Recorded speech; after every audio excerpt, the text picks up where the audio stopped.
The government will provide more help to couples looking to have children. According to Minister in the Prime Minister's office, Grace Fu, more details will be announced during the National Day rally tomorrow. 33-year-old Mrs. Lau Chia-chen has always wanted a large family. But she felt both blessed and anxious with the birth of her second child earlier this month.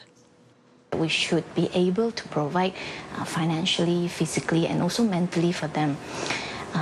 In Singapore, the fact that education is very competitive, so it totally comes down to our financial and also time available for them. We have heard from friends who had tried to apply their kids for childcare centres because of the long waiting list. So we hope that through more childcare centres being built up in Singapore, this will solve the problem. Despite such concerns, couples are going ahead with their childbearing plans. In the first 7 months of this year, about 19,000 Singaporean babies were born. Statistics show an uptrend in the number of births from 2010. Last year, it stood at about 33,200, the highest in 10 years. It's similar to the number of births in 2012, the year of the dragon, which the Chinese consider auspicious. For an analyst, the increase has its roots in policy adjustments. This is the result of Singapore's change from anti-natalist policies to pro-natalist policies in 1987. So in 1988, in addition to it being a dragon year, we also had a very marked pickup in the number of children born.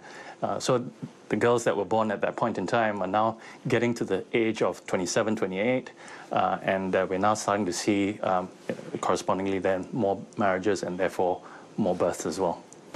The Marriage and Parenthood Package was introduced in 2001.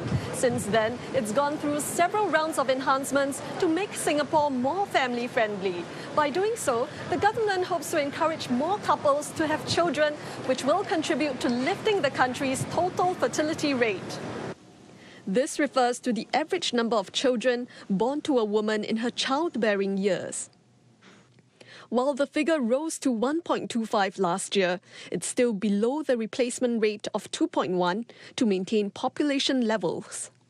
This year, there'll be further improvements to the Marriage and Parenthood Package, such as in the area of childcare.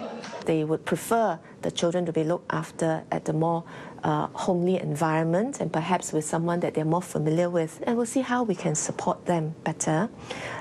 Mothers always would to struggle with this issue about whether I can balance my work and family commitments. So again, we will look at how we can make flexi work a little bit more prevalent in the society. And also they would like to see the husbands perhaps playing a more supportive role as well. Ms. Fu also said that to create a pro-family environment, various groups such as employers and relatives could play a bigger role.